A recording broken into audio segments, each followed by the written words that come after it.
We're now going to look at circuits. So we've seen Ohm's law and how different parts of circuits work, but now we're going to actually look at real circuits and put everything together. And we're going to start with the basics before we get into the more complicated things. Okay, so a complete circuit is the flow of charges in a continuous loop. So you cannot have a circuit, or I should say a working circuit, unless it's a continuous loop. Everything has to be connected. You need a battery, and charges are always going to flow from the negative end to the positive end of a battery. Think of it this way: electrons are what move, electrons are going to be attracted to the positive. So that's why they're always moving from negative to positive. Okay, circuit diagrams. We're going to be drawing a lot of those. First, just so you know what each thing is in a circuit diagram. You've got a battery. We're going to use this symbol right here. It doesn't matter if you have, so I might a lot of times just draw one like that. It doesn't matter how you draw it. So you might see me doing a lot of this, but you'll see this as well, meaning a battery. Wire is just a straight line. A resistor is this zigzag. So batteries, wires, resistors are all we're going to be dealing with. Things that you may see that we're not really going to deal with too much of would be bulbs, capacitors, and switches. And then a junction, which will be something pretty common, is what we see down here. So here is a complete circuit. If you remember EMF, that's why we're seeing this E here.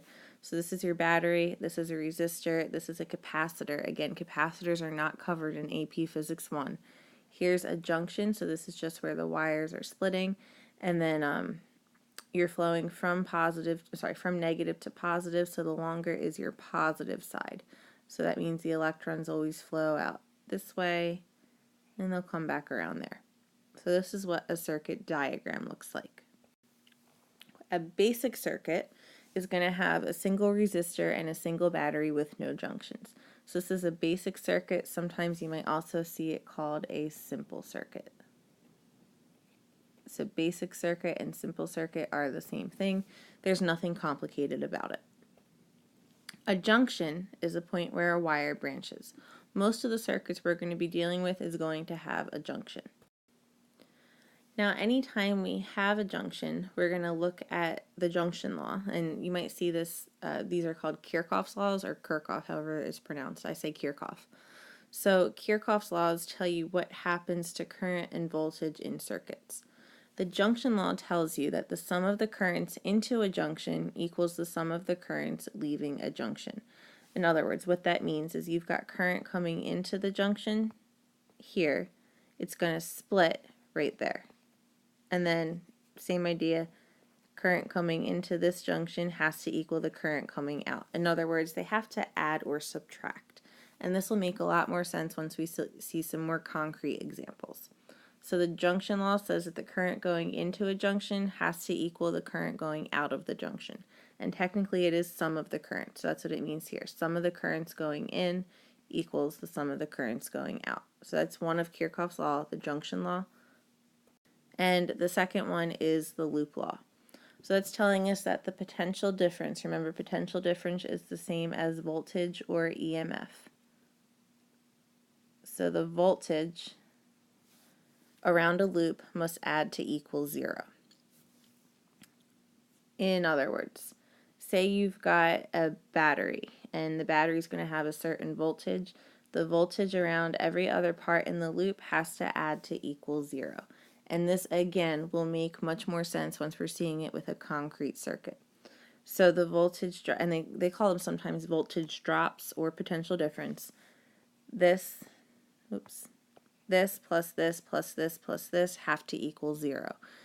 Again, it'll make more sense once we see it with numbers. So loop law means that in a loop, voltages add to 0. Junction law means in a junction, your currents are going to split. So let's just look at this with a quick example. We want to determine the current in the fourth wire. So you've got 2 amps going in, 5 amps going in, another certain number of amps coming in here, all equaling 9 amps coming out. So if you have 2 plus 5, that equals 7. 9 minus 7 means we need to have 2 amps going in that way. So the current in the fourth wire would be 2 amps. If this seems a little bit confusing and like I'm going quickly, you'll get it. It's just a matter of figuring out the puzzle, I guess you could call that the circuit is. So we know that this is 2 amps because of Kirchhoff's junction law. 2 plus 2 is 4 plus 5 equals 9. So the amount of current going into the wire has to equal the amount of current coming out of that junction. Okay, let's look at the next one. What is the current in the 200 ohm resistor? So here we have 2.5 amps getting split at the junction right here into 1.5 amps and something else. So 2.5 minus 1.5 means that this has to be 1 amp. So going into this junction, 2.5 amps get splits into 1.5 and 1 amp, and then coming back around to this junction, you would have 1 plus 1.5 equaling 2.5. So you're going to have 2.5 amps going in and then 2.5 amps coming back out. So the current in that resistor would be 1 amp. And then just one more example. We have a current of 1 amp in the following circuit.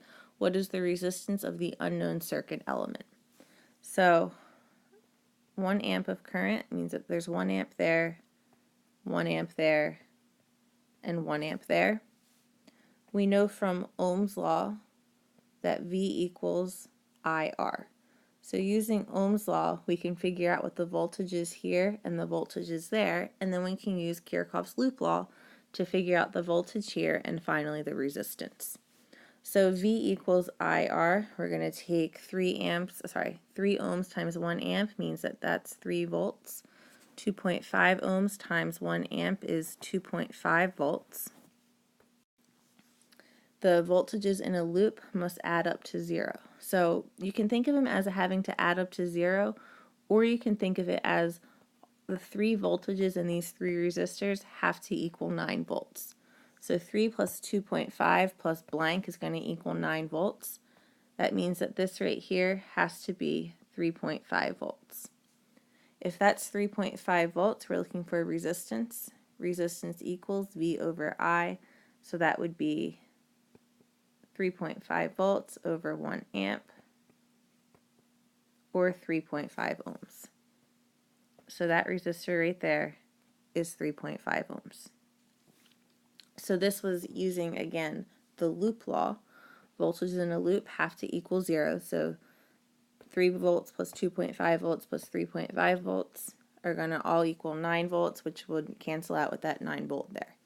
The current was the same because there was no junction for it to break up into, so that's how we knew 1, 1, and 1 amp. And then we had to use Ohm's law right here to figure out what the unknown resistance was. We'll do a bunch more practice with this when we look into series and parallel circuits and then complex circuits. This should click. It might take a couple of practicing, but this should click relatively quickly once you figure it out.